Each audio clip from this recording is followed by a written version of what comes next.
Good evening, everyone. Good evening.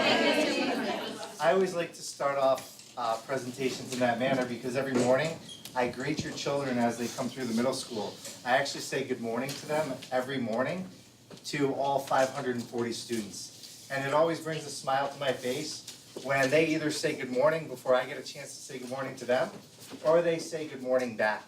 And it's a nice way to greet them as they enter the building. And again, my name is Travis McCarty. I have the pleasure of being the principal of Putnam Valley Middle School. And we're here this evening to discuss instructional shifts and everything going on in the day of a Putnam Valley Middle School student's life. So I do want to start with Dr. Jeremy Luft, who's going to discuss some of those instructional shifts. And we also have Nicole Mangiere here, who is our assistant principal, and many teachers who came out to support this evening. So let me start with Dr. Luft. Thank you very much. So welcome. I'm glad we have such a great turnout. We have a lot of parents, we have a lot of teachers here, so it's actually very exciting to not be talking to like 4 or 5 people. So I'm going to provide sort of a high-level overview of some of our instructional shifts. But before I begin, I really want to commend the work that's been done in this building. Now, I've only been here for 7 months, so many of you may not have met me yet. But the reality is both Travis and Nicole have both been in their positions for 8 months now. So the amount of work that has happened in this building that they've been able to drive, that the teachers have been actively involved in, and that your students are realizing is really tremendous. So I know that there's been a huge change in the culture and the atmosphere and the curriculum instruction within this building. And I hope you'll hear more details around that this evening, but I really want to start by commending the work that's been done by the building administrators and by the teachers who are here with us tonight, because it's really been impressive in a short period of time. So some of those shifts I want to talk about is the first one. To start with building culture. This building has changed drastically in how it has worked with students and teachers to build relationships, to build culture. We did the one book, one school. We brought all the students to the movie theaters to see Wonder. We've done numerous assemblies in the PAC. We've done the Staff to Student Olympics. Now you think your kids are don't like to lose? You should see the teachers when they're playing against students and not wanting to lose. We had a volleyball game, and just walking the hallways and seeing students' faces, the culture in this building is welcoming, it's safe, and students are really excited to be here. So again, that's a testament to the work that's been going on within this building, both the administrators and the teachers, to make that happen, and I get to hang out and laugh at them at those types of activities, and it's really impressive to see the students and the teachers interacting sort of in a non-academic way like we have here. Building relationships is a district goal, and it's something that we spent a lot of time talking about this summer. We involved the board, we did parent focus groups, teachers, students, and the whole idea of building relationships, bringing us together is something that's really important. But that's not just building relationships between teachers and students. It's not just building relationships between teachers or building relationships between students, but it also includes yourselves. So we've really made a concerted effort to improve our communications. We're trying to offer more evenings like this, to really bring parents in, to open up our doors, to give you guys a sense of what's going on within our buildings, and to give you guys an opportunity to ask questions and have a voice in what's happening here. So building relationships certainly extends beyond teachers to students, and in many ways opens up our doors between the school, the community, and certainly you guys as parents. So I'm glad you were able to make it here tonight. One of the big shifts that we've been focusing on is this idea of focusing on the standards and not testing. And some of you were there last April, before I was even employed by the Putnam Valley Central School District, for hours of conversation around this sort of very topic. And I really took it to heart, and I think there's been a lot of work done here around making sure that we are not focusing on the test and being able to separate testing from standards. There's diverse perspectives regarding state assessments, and we can talk more about that later. But there's a much more unified front when it comes to the Common Core standards. So really what our goal is, focusing on the standards, finding ways to offer rigorous curriculum and engaging instructional practices, aligned to the standards, and that if we teach to the standards, our students will do well on the test. And not vice versa. Our goal is not to teach to the test, so we're going to have to make sure you hit some standards along the way. So I hope that your students have realized that, I know our teachers have been working hard to emphasize that in our classrooms, and I know our building administrators feel strongly that we should be focusing on standards and not testing. There's been a huge shift in terms of professional learning, both with bringing in outside consultants and empowering our own staff. Teachers, many of the teachers in this room tonight have taken a real active role in professional development. We have committees of teachers that are working together to write our own curriculum, so we're not purchasing a predetermined curriculum, but instead writing our own units. We have teachers that have volunteered to facilitate their own professional development sessions for their fellow teachers. So teachers are teaching teachers, rather than someone like myself standing up here and speaking to teachers, and they would much rather hear from another teacher, someone in the down the hallway who offers a practical sense. This is not some guy in a suit telling you what to do, but instead this is like what I do in my classroom, and I can tell you what works, and I can tell you what doesn't work, and I can tell you what I did to fix what didn't work.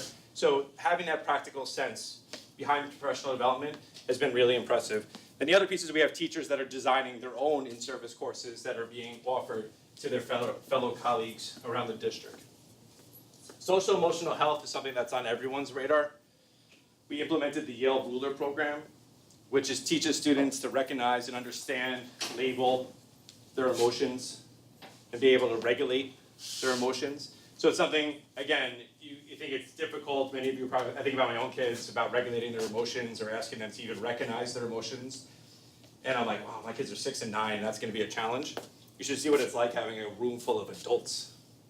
Right, so now this is being rolled out to adults, asking a room full of adults to recognize their emotions, be able to identify what they are, and then talk about strategies to regulate their emotions. It's a huge leap, and it's something that we've done across the entire district this year, and it's something that we plan on rolling out with students next year. We talked a little bit about teacher and student empowerment. Again, teachers are empowered to take an active role in designing their own units of study. Teachers take an active role in providing their own professional development. Teachers take an active role in having say in building level decisions. But students are also empowered to take ownership over their own learning and to develop executive functioning skills. We're using a lot of data, so if we're going to give assessments to know where students are, right? If we want to know where students need to go, we need to know where they are now. So assessments are one way to do that.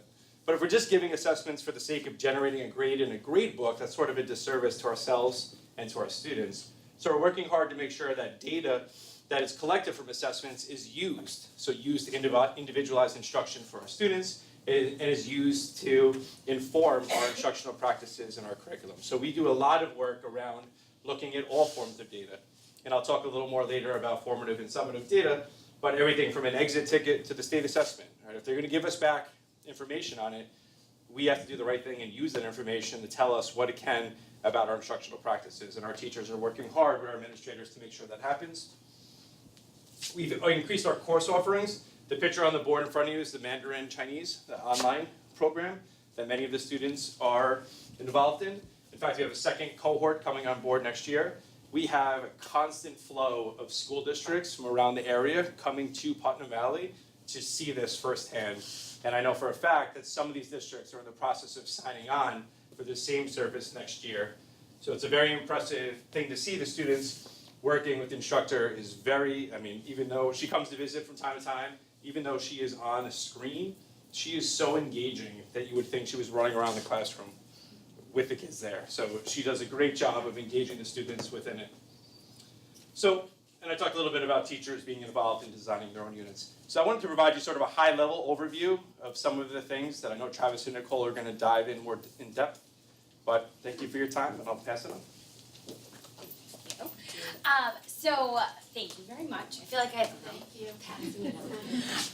so the instructional shifts that we wanted to highlight actually not only came from the work that we've done, but also the teachers letting us, not even letting us know, but reminding us of what's happening in their classrooms.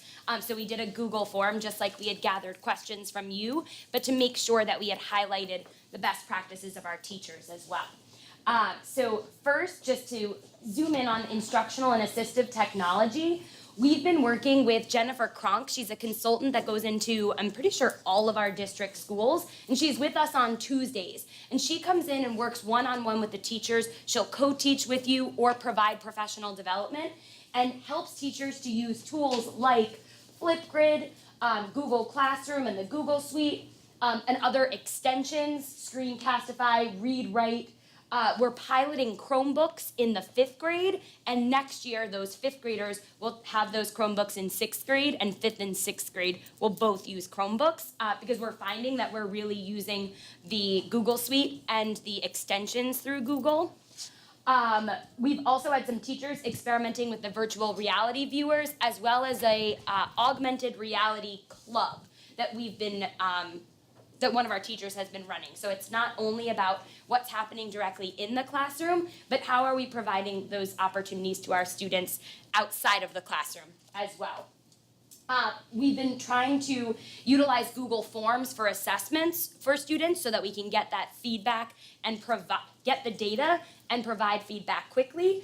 There was a training on Go Formative today as well, which is another tool that our teachers are using, which was there.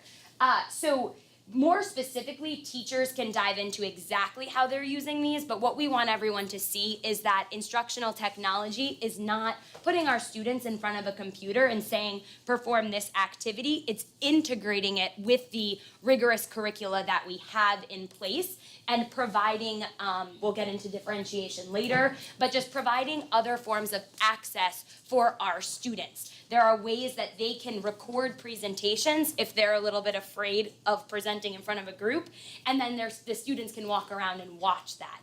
So just things that we can do to make our classrooms meaningful for every child. Another thing that is we've always had to some extent, but are really trying to take to the next level this year is our co-teaching practices. Utilizing station teaching, parallel teaching, and then team teaching in our classrooms. And the district is working with an outside consultant as well as experts within our buildings to ensure that our classrooms that are co-taught are actually not just having what we call one teacher, one assist, so I wouldn't be like walking around and just helping while someone else is teaching, that we're really effectively utilizing 2 teachers within those co-taught classrooms.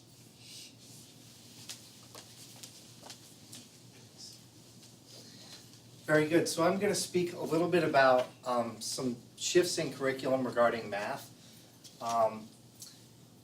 We're really diving deeply into the 2017 math exams, and our goal was to determine strengths and weaknesses on each grade level. So this year, our math team has gotten together after school, and they've really dissected these assessments that have been given in the past. And it's given teachers an opportunity to see the language that exists and to see areas that we can grow with. A lot of the exams have given us insights into what last year's 7th graders performed, what last year's 6th graders, 5th graders have performed, and helped us address them in the classroom. We have these monthly department meetings led by Pat Vandeveld. She's been phenomenal, and I can't tell you enough about the feedback that I've heard from our math department in working together. So when we're in our classrooms every day and we see students collaborating and working together, this is the team approach that we have here at the middle school. I don't know if all of you know, but we're very unique in all of our grade level teams meet on a daily basis. Our schedule allows all 5th grade teachers to meet 1 period per day. All 6th grade teachers to meet 1 period per day. 7th grade teachers, 1 period per day, and 8th grade teachers, 1 period per day. We have districts coming to us and saying, how do you do that? Because it's non-negotiable. It's something we care so much about in the collaborative process that leads to your children in the classroom. So if teachers are collaborating, your children are collaborating. And this is transformative. It really is. Our lessons are aligned to state standards. We spiral these released assessment questions. A topic that we're going to discuss a little bit more later on is our LADEE classroom in 7th and 8th grade. We do have 2 sections. And of course, the collaboration that I'm speaking of in exploring the content and problem solving. If you've been engaged in your students' math work, as I have a 2nd grader and a kindergartner, it's amazing to me the variety of ways that they're learning math. I asked my son, what way are you learning about? Well, Dad, I have 3 options, 3 ways of doing this. That's so powerful to me because it wasn't the way that I learned math, but it's the way that our children are learning math. And for him to be able to explain the why means so much to me, because everything was always, well, that's just the answer I got in math, because that's the way they showed me how to do it. Now, our children can explain the process of getting there, and kudos to the work that our math teachers do on a daily basis in aligning everything that they do to the standards, and that work will continue, and we're very excited to see how that applies to what the students do in the classrooms. Building off of that, the ELA teachers have done some very similar work in collaboration, both in school and outside of school. So one of the things that we heard, I was also at the meeting with Jeremy over before we had started, and I really took to heart what was I hearing about the ELA curriculum? Where could we grow? That was where my background was. So Cheryl and I actually, who's our literacy coach, have been working together since about May to plan for how we were going to bring together all of our ELA teachers to work on a vertical alignment of curriculum. So now we actually have maps of what every grade is learning at different points of the year. And we're spending this year really refining those, and next year we will dive more deeply into specific lesson alignment, but for now we're getting that big picture. And the teachers are working together on that. And then we're having follow-up meetings with each grade level to ensure, check in. Did this unit really take as long as you said it would? If not, how can we make sure that if it was much longer, how can we ensure that we're focusing in on what students really need to know within this novel? And that's been really rewarding, hopefully for teachers and for students. Again, integration of the Common Core aligned resources. One thing that we've really worked on, and it is not posted in here, but it is posted in every classroom, is the difference between on-demand writing versus process writing. We define on-demand writing pieces as short responses and extended responses that vary New York State for assessment language. Our process pieces are paragraph writing, analytical paragraphs, informational paragraphs, any type of compare and contrast, cause and effect, different structures within a paragraph, as well as essay writing and all the structures that come with that. So we're really trying to distinguish for students. Sometimes there might be a formula to your writing. That's your on-demand piece, we want you to do it quickly. Other times, we really want you looking into going through the entire writing process. And we're going to be, we've rolled that out with ELA teachers, but we're going to be going into our every grade level to help explain this to all of our teachers so that when you go into a science classroom and we ask you to do an on-demand writing piece, they know what that means versus a paragraph that they're going to revise again and again. So we're really working on that. And then within each of our units, I talked about how we're revising our units as the year goes on. We really want to focus on quality versus quantity. We recognize, like, if you love reading, you could teach every single skill. You could be like, here's figurative language. Oh, I just made a connection. You could do everything with every book. But at the end of the day, that is kind of those independent practices we want them to build. They need to gain skills that are very specific. And so sometimes that's challenging for students, it's challenging for teachers because we love reading too, but we really want to focus in on, with this particular text or this particular lesson, what does the child need to learn and be able to do as a result of being engaged with this? So we are really working on that. So yeah, we're excited about that. You could tell. I'm not excited about everything. We should probably start now the student experience. We've done some really great and exciting things for students. 7th graders, we took them to Sturbridge Village, and to watch the pure joy on their faces as they ran through Sturbridge Village was just incredible. And that was thanks to Sarah and Beth, they're right back there. Just the planning that went into, went into that trip, taking kids 2+ hours away without their cell phones. We did it, and they ate so much candy, but they were okay. It was awesome. We're going to be doing a water awareness day that the 7th graders read along Walk to Water. We have a lot of sustainability initiatives within the district, so come spring, we're really going to get kids actively involved in activities activities connected to the work that they're doing, and really raising awareness and making that strong connection, and that's cross-curricular.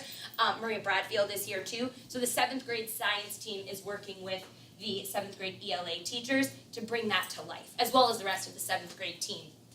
We talked about Mandarin Chinese. We talked about the addition of home base and the One Book, One School initiative, where thank you to the PTA. I don't know if anyone here is involved in it. They donated, Christina Casey's here, they donated a copy of Wonder for every teacher and student in the building, and they also donated a copy of Augie and Me for every teacher and student in the building, which is the sequel. So we've been walking those around. So every 2 days a week, students are reading. It was Wonder, now it'll be Augie and Me. They love to be read aloud to, and it's awesome. They're also journaling, and then on Fridays, they're engaging in some sort of sometimes we play specific videos, like Kid President, like the motivational video. We do team building activities, and that's a little bit more of if the teacher wants to tailor some specific question to their class, they can do that on Friday mornings. But we also provide activities for them. So yeah, and we took everyone to see Wonder, which I was so nervous about, but I watched the entire movie, and it was awesome. So our kids were great.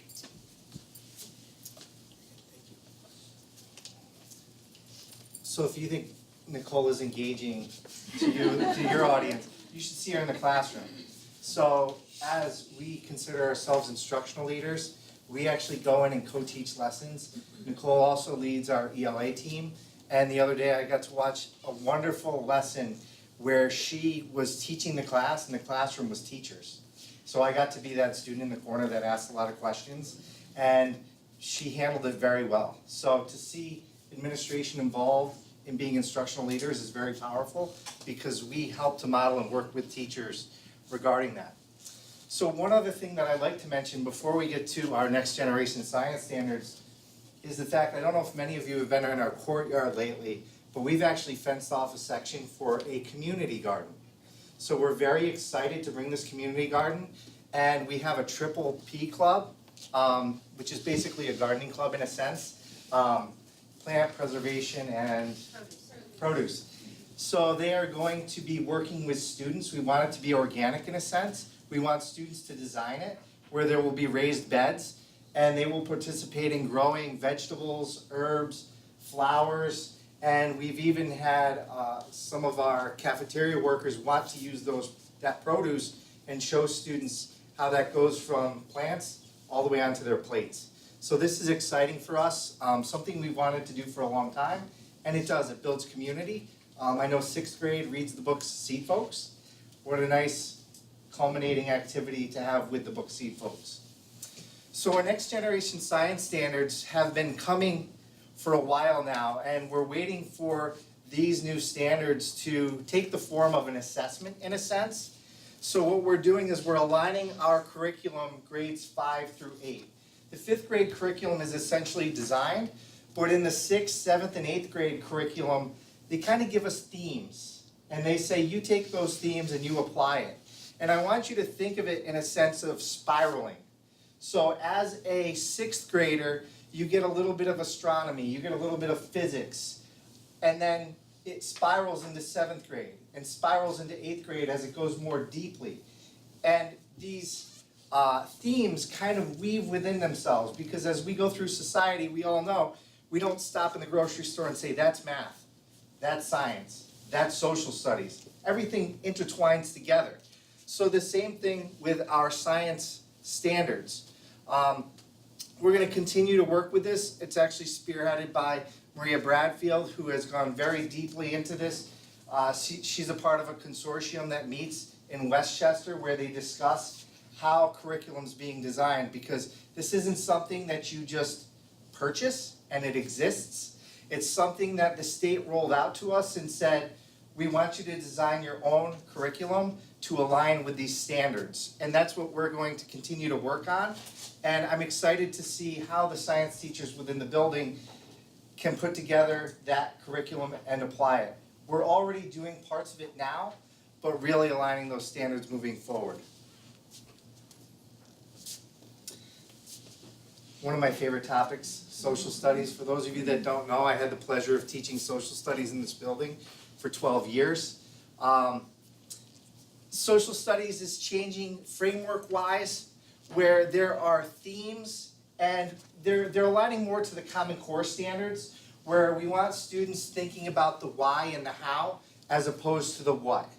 Okay, anyone can memorize, in a sense, social studies content. Someone said if you can Google it, are you really learning it? Because it's something that you can find facts by searching the internet. It's understanding the why and the how events took place. So the focus is really on this and applying the writing piece to it. So it's reflection, it's self-evaluation, it's applying, and then going through that process over and over again. So we want the students to be thinking about the process as they go through it, because as we all know, sometimes we have to go back and rewrite what we've done. And that's the process through which they're learning. So really focusing on that why and that how, and then applying it through history. And as you know, history changes on a daily basis, and this is what we want students to be. We want them to be critical thinkers. We want them to be able to apply themselves and make informed decisions in what they do and be valuable contributors to society. That's why I'm so passionate about social studies, because we apply it everywhere we go. And this framework is seeing that change be passed along through students. We want them to be inquisitive. We want them to question society to an extent.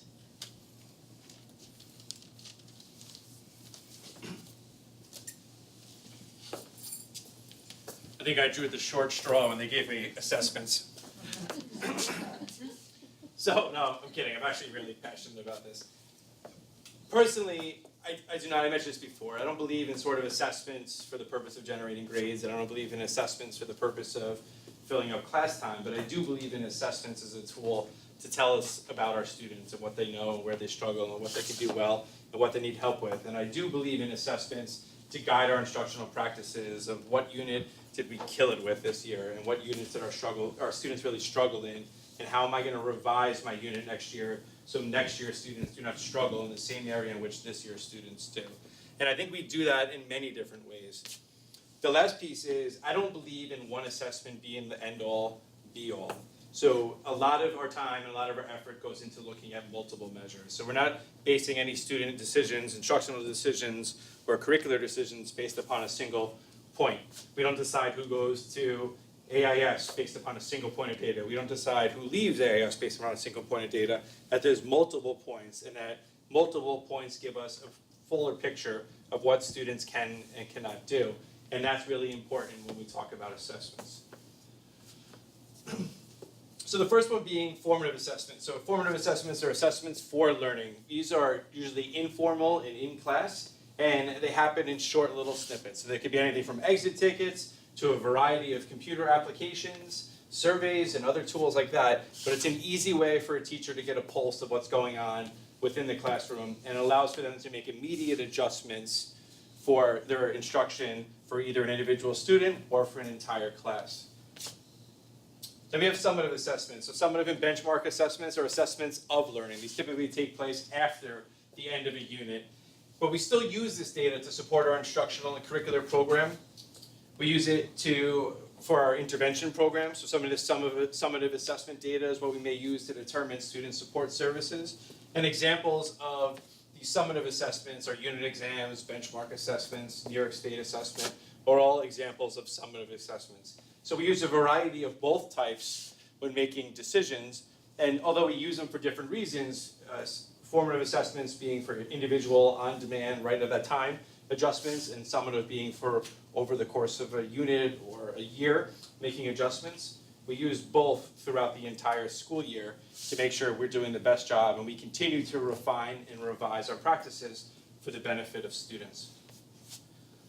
So jumping into the New York State assessments, I know that there's certainly been a community feeling regarding the assessments across New York State, and a feeling that was actually shared vastly amongst teachers when it first was rolled out. And I'll be the first to tell you that when you roll out a new curriculum without any sort of implementation plan, and then year one, you assign teachers scores relative to how well they taught this curriculum they've never seen before, is certainly a flawed system to begin with.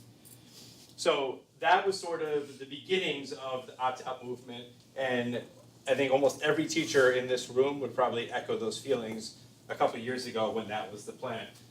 But something that lots has changed since then, and I think it's important that we recognize some of the changes that the state has made. And in many ways, concessions made by the state were exactly what the whole opt-out movement started, right? Why it started, and changes actually came. So the tests are shorter than they've ever been, less questions, less reading passages, less writing passages, less days. They're untimed, right? It used to be this hurry up and take the test as the clock's ticking and you have to finish in a certain amount of time. The testing's spread out over a longer period of time. There's more student accommodations, specifically the state released new guidelines around test read, so increasing the accommodations for those students who need them. Teachers in New York State are involved in picking the passages, so they're not being picked by multi-billion-dollar company executives who found weird articles somewhere. What was the real famous one? Pineapple. That's right. So when it first came out, sort of the insanity of this initial launch was that our students were gonna spend days and hours taking assessments, and we as educators weren't allowed to know anything about them, which was sort of insane. So now the state actually releases 75% of the multiple choice questions. They release all of the extended response questions. In fact, the district gets back all of our students' writing examples so we can use the information to better our practices. So we certainly, the scores are now offer us some educational value, where in the past we sort of spent days administering a test. And like I said before, I don't believe in testing for the purpose of generating grade. I don't believe in testing for the purpose of filling up instructional time, but now at least we're getting something back from those tests. So obviously the teachers can see them. I don't know if you guys are aware, but actually you can schedule an appointment if you want to come see your student's exam. You can schedule an appointment with the building administrators, and they can take it from the safe and sit down and review the exam with you. I don't know how many takers we've had, but it's an option. And probably most importantly, it's not directly related to a teacher's APPR score. So how the students perform on that test is not an immediate reflection on how the teachers. And I think that shift in conversations that I've had with teachers is, one, what they wanted to see to begin with, but now it's sort of shifted the other way, where our teachers are putting their heart and soul into what goes on in these classrooms every single day. And it's disheartening for teachers when we get our scores and get compared to other schools in the region, and our students don't perform as well as we know they can. And when there's such large numbers of students opting out, that really affects what our participation is. And we've presented on numerous occasions charts that show as the number of opt-outs go up, our performance goes down. And as the number of opt-outs goes down, our performance goes up. So we know that there's definitely a correlation between those two numbers. And it's a feeling amongst, and I'll speak for the vast majority of teachers here, that they would love to see that trajectory continue. And they would love to see their efforts paid off. Whether we think it's fair or not, it's what's published in the papers. It's what drives the greatschools.org website, which we get asked weekly about from individuals looking to move into the school district. They want to know, how could our middle school be a 5 and our high school be a 9 for student performance? Well, the reality is kids don't opt out of the high school. It's the same kids, it's the same instructional practices, it's the same community, right? It's just there's something different between those buildings. So, and this is like, I love blaming state ed for everything. So this is actually something I can't blame state ed for. But this actually just got shared at a meeting I was at with regional assistant superintendents. And they were talking about how the new Every Student Succeeds Act, so ESSA, is the new federal government regulation around education. It's replaced No Child Left Behind. They have this little nugget buried on page 51. It's a little asterisk on the bottom of the page that most people would never see in like a 300 and something page document. And on the bottom of that page, on page 51, it says that your accountability rating is now determined based upon the number of students eligible to take the test. In the past, our accountability rating was based upon the number of students who took the test. So rather than our accountability be based upon the number of test takers, it's based upon the number of students who are eligible to take the test. So therefore, if you do not take the test, you do not generate any points. So my greatest fear is websites like greatschools.org are now all of a sudden going to show this huge dip in our accountability, our performance rating. And despite all of the work that goes on in this building, every single day, it's going to look like we are failing our students when I know that we are doing the exact opposite of that. So although people have very mixed feelings regarding this, it does have real impact on our schools and our teachers. And we would love for our work to be reflected in our scores. So that's my brief summary on state assessments. And now you get to see your kids, because after the state assessments, you need to like raise yourself up and check it. So Dan Mahoney, who is here, and I know it's like, this is like the worst classroom instruction ever noted, because we've been like sitting and explaining, but there was a lot of information to give, so like stretch, do a dance, I don't know, I should have done, Mrs. Bork does a dance. Yeah, let's do a 3-minute food break, and then your children will motivate you to come sit down, because there's a nice video of that. So grab some food and then we'll sit. So, as I was saying before, Dan Mahoney, who is here and videotaping, was instrumental in creating this video along with Laura Sherwood, who I never know her exact title, but I just call her like technology guru. And so here is a video of your children.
Something I get to do and it's what I like and stuff. I like this class because we get to do hands-on activities, and it's really fun how we get to learn about like baking and sewing and stuff that we can use when we grow up. I think my favorite class is Chinese because I like the teachers and I like what you learn in there. And in Chinese, I like the different like learning style where the teacher's on the smart board, not in the screen, and not there. I'm Brianna, and my best experience here at Putnam Valley Middle School is that last year I ran for student government. Well, even though I lost, I'm still part of student council. I'm Christopher, Georgia, and my favorite thing about PVMS is that gym, because I get to do lots of sports and play. I'd have to say my favorite class would be science because, I like learning about different things in the science field.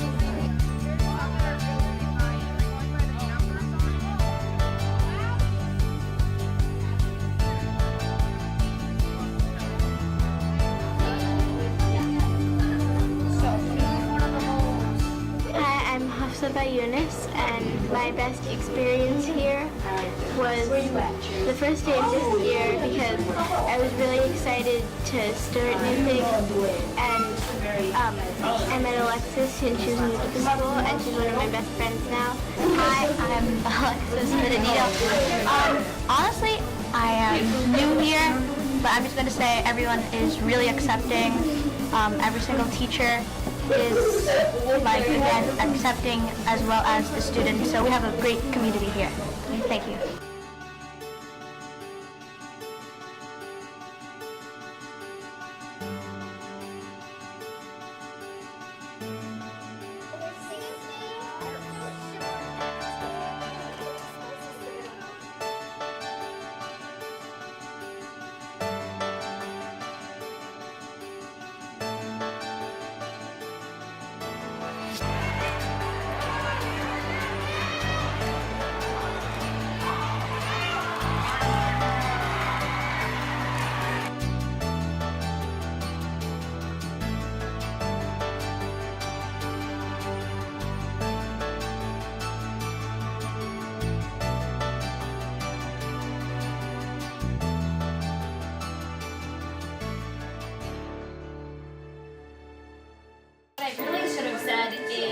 your students and their amazing teachers, because it was not just students, but all the incredible work that everyone around this room does. So thank you, and please clap, and for them. So we are going to get into the final portion of tonight's agenda where we debrief and respond to the questions that people had submitted in advance through the Google form sign-in.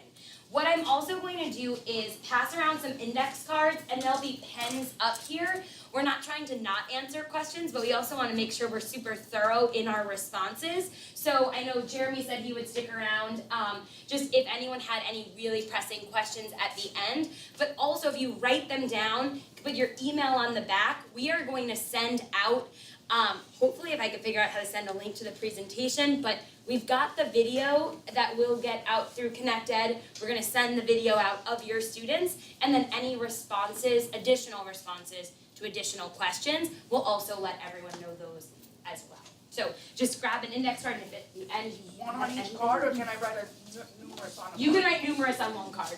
That's fine. All right. And with that, All right, so one of the questions that came in for us is a little bit about the Yale Ruler Program. The first question is, how does it benefit the middle school? In fact, this is a district-wide initiative. The Yale Ruler Program is about the social and emotional well-being of all students. And what that means is we can't teach students who aren't ready to learn. So, for instance, something may happen at home, an animal passes away. A student that comes into school that morning is elevated. They're sad, they're upset, some might be angry. So the Yale Ruler Program, in correlation with teachers, we teach students what's called a meta moment.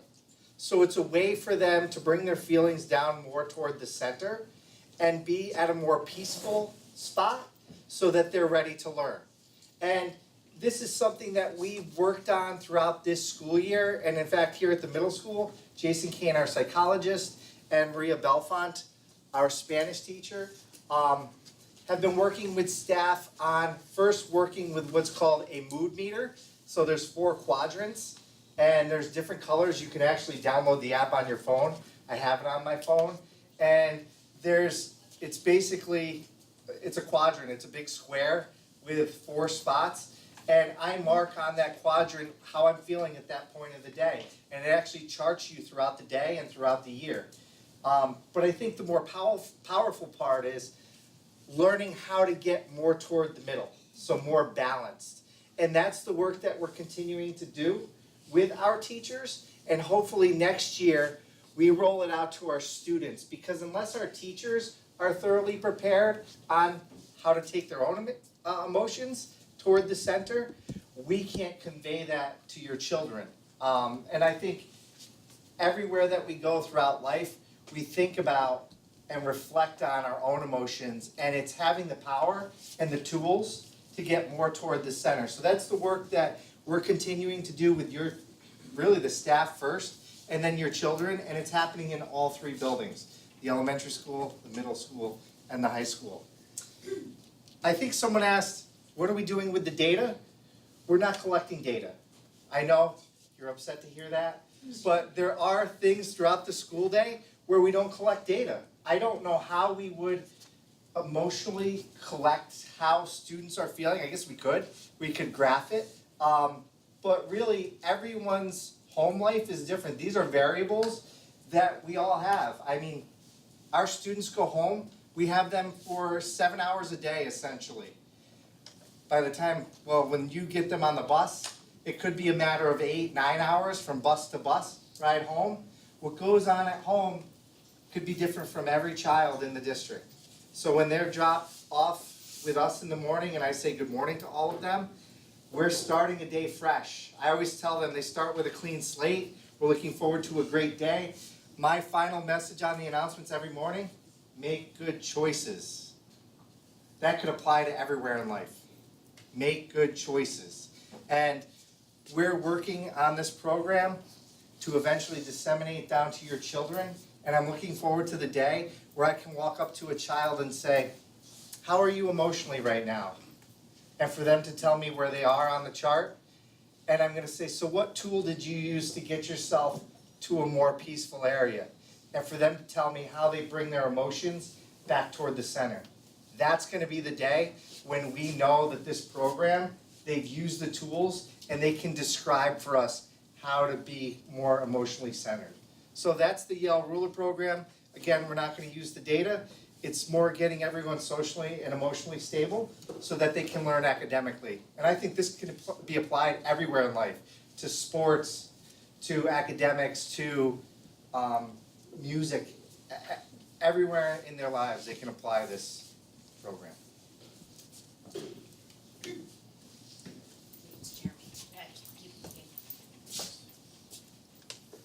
am I talking about? LADEE.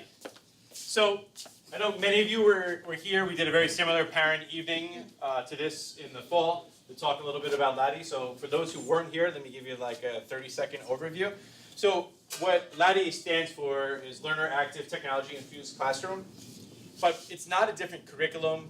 Really all it is professional development that teachers who sort of volunteered to sign up to receive this training get training on different approaches to instruction. So everyone's teaching the same standards, but some teachers we offer teachers autonomy around their instructional practices within their classroom. We don't want to train everyone to be like a robot. First minute you do this, second minute you do this, third minute you do that. But instead, we want our teachers, we ensure that what they're doing is relevant and engaging and aligned to the standards, but really they're the professionals, they know their students, and we want them to have the ability and the autonomy to change their instructional practices as they see fit. So the teachers who signed up to receive training in this, receive training over the summer, and then receive continued in-class coaching periodically throughout the year, where someone comes in and works with them and either co-teaches with them or just observes them teach and then provides feedback. So we had a session in the fall, so just a bit of a follow-up. I know some of our takeaways from that were that we were going to do more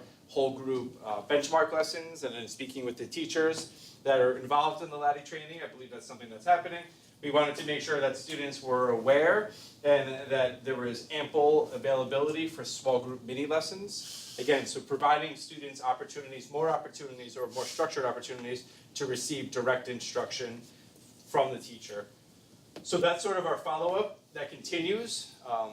Right now there's just the 2 cohorts that receive training. For those teachers that are interested in continuing to receive training, we'll continue to refine our practices throughout this summer, but that's the follow-up.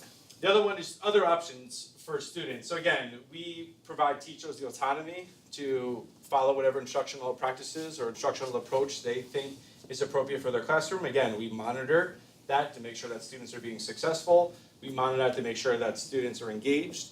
Our teachers constantly have other adults, whether it be other teachers or administrators in their classroom, whether it be through a formal observation or me simply stopping by to say hello and chat with the kids. So we're constantly in classrooms and we constantly monitor, but we're not gonna sort of dictate wholesale what every teacher is to do, because I believe there would be even a greater pushback taking away each teacher's creativity and ability to instruct how they see fit. Is that primarily in math or is that in all subjects? We have teachers in all subject areas. So in this building, there's a couple math teachers, but there's also world language teachers, there's ELA teachers, there's common branch teachers. Again, it was opened up to every teacher in the middle school and the high school, and any teacher who was interested in receiving that training signed up over those 2 cohorts. So that's where we are to date in terms of that piece. It's just gonna go. Already talked about. So iReady, is this a question or just? It was a question about seeing iReady results. Oh, okay. Okay. So for those who are not aware, iReady is a diagnostic assessment that we provide our students. They get it 3 times a year. The interesting piece about iReady is that it's adaptive, and we don't really have the ability to do that in traditional formative and summative assessments. So by adaptive, what it means is as students answer questions correct, based upon their appropriate grade level standard, it'll ask them harder questions, and it'll go across grade levels. And it really gives us a unique perspective in individual students And so if you're a 5th grade student, you're really high achieving, I may, as your 5th grade teacher, know you've mastered the 5th grade standards, but I don't really know like how far into 6th grade have you gone. Like how much of 6th grade standards do you already know? If I'm gonna individualize my instruction to make sure that you continue to grow, I sort of need to know where you are. Now that's a very unique case, and we don't have many students that are achieving multiple grade levels above where they are, but it's possible, and it certainly happens. And the same is true for students who are struggling. So I may know as a 5th grade teacher that they're struggling with the 5th grade standards, but I don't really have an assessment in my pocket to measure the 4th grade standards. So what iReady does, it'll start asking 4th grade questions.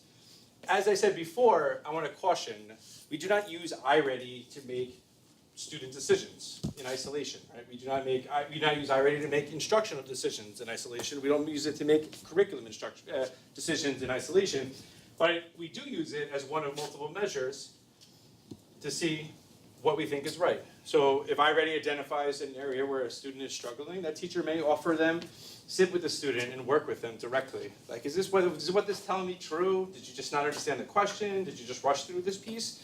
That we don't take it at heart, but we do use it as one piece of multiple measures when we make decisions. So part of our message to students, and it's an important message, the adaptive test piece is important for students because we have some students who are so used to getting every question on a test right that when they're on an adaptive assessment and it's going to keep asking them harder questions, there is no way to get 100. It's going to keep asking you harder questions until you start getting them wrong. That's an important message for students to know because I don't want a 6th grader sitting there stressing over this question. They don't understand why they're being asked. I know I was actually in maybe like a 2nd or 3rd grade classroom and students did really well and they started getting questions about a protractor and they were like, what's a protractor? They're like, how am I supposed to know? What is this thing? And I'm like, it's okay, just get it. Like you're supposed to get it wrong. That's the way it works. But it's an important message for students to understand that it's not a passing score. We say it's not a measure of you, it's a measure of us. It's not a measure that we use to know how well you're doing. We do that in lots of other ways, but it's a measure that we use how well we're doing, right? So give us information. So it's a measure for us, not of you. And those are all important messages for students. For that reason, I know we've been talking about what is the right amount of information to give to parents. My fear is, if I tell you, it's not a measurement of you, it's a measurement for us, but I'm gonna send it home with your parents, so they're gonna hang it on the fridge, and then you have to explain how you did, right? So we think that sends mixed messages to students, so we can't say it's not an assessment of you, but we're gonna send it home to your parents so they can hang it on the fridge. But the other side of it is, like if parents are concerned or they wanna know how their student did, that we don't wanna withhold the information from parents either. So that's some of the conversations that we've had. I think our decision right now was that we're not gonna send it home every time we administer the assessment, but parents are welcome to reach out to the building administrators to schedule a time. We'll sit down, we'll go through the test with you, we'll help answer or explain what the graphs and the charts and the other things show. So we're not withholding information from parents, but we're not sending mixed messages to students. And then at the end of the school year, I think we made the decision, we'll send home the final report, which is actually pretty cool because it'll show growth throughout the year. So you'll have the fall, the winter, and the spring administration, and you can actually see where your student grew, where maybe they flatlined, and then it offers suggestions, like they need to work on this is the next concept they need to learn. It's actually really useful information. Again, you take it for what it is, it's not the be-all, end-all assessment. Right, but you're getting that information at the end of the year. Yes, So, not us. No, not you. Okay, parents, So if I'm an involved parent and I want that information beforehand, come in. We'll sit Yes, down, we'll go through it with you. it's just like the state test. The students, we tell our students, don't worry about the state test. You take it, you do your best, Right. the scores don't matter. Mm-hmm. Those come home. Right, but at the end of the year, what I don't want to do is send them home after each administration. I will not withhold the information from any parent. If you're an involved parent and you want to know where your student's struggling and you want to find or help support that at home, I would never take it away from any parent. I wouldn't want anyone to take it away from me as a parent. So if that's something that you're interested in, we have no problem at all scheduling a time. Hopefully you can come in and we can help explain what it is. If that's impossible, I'm sure we could send it. I don't want anyone to think that we're withholding information. I just don't want to send it out wholesale and then stress out students, right? Our students have enough stress on them already. I don't want this to become another measure, another cause of student stress. And that's our fear about sending it home after every administration. But if anybody wants it, you 100% can have the information. And we very much value partnership with parents that are supporting what we're teaching at home. Okay. I'm not even sure if I answered the question. I'm done. So with algebra, a question came up on how do we determine who should be eligible for algebra. So there are two, we have an 8th grade algebra class and a 7th grade accelerated math class. What we do is we use, as we said, multiple measures to see for student placement in those classes. And those multiple measures include teacher feedback. How has your student done during the school year? What were their grades? How were their assessments? How was their homework? How was their effort in class? Were they seeking extra help? All really important information that paints a picture of your child. A second piece, we talked about summative assessment scores. So again, multiple summative measures. There are unit exams, there is the final exam at the end of the year, so we'll look at that for the 6th graders rising into 7th grade, as well as the 7th graders rising into 8th grade, because I think that was another question. Some of the students who are currently in the 7th grade accelerated class, not every student is in that class, but we are not saying that that does not make them eligible for 8th grade algebra. We are still going to reconsider our students as a whole. We know that some students tend to pick up later developmentally after 6th grade. It just might have been content. Whatever that may be, we want to, again, look at every child holistically. Quarterly and final exams. And then, as Jeremy said, we do look at iReady and use it as one of our measures. We do not want to put a student who, again, it's one measure, but if a student is going into the 8th grade algebra and is regularly scoring at a 5th and 6th grade level on the standards, that student is going to struggle, and that's not going to be the right placement for him or her. So we want to look holistically, talk to the teachers as well. So that is what we look at, and that will occur towards the end of the year because we are not there yet. We don't have all the summative data. But if that's something your students are, pushing towards, really getting them to think about their math grades, how they're doing on the assessments. All of our teachers offer extra support so they can take advantage of that. Can I also add to that a little bit? In speaking to Algebra I, it's also important to remember that this is a 9th grade Regents course.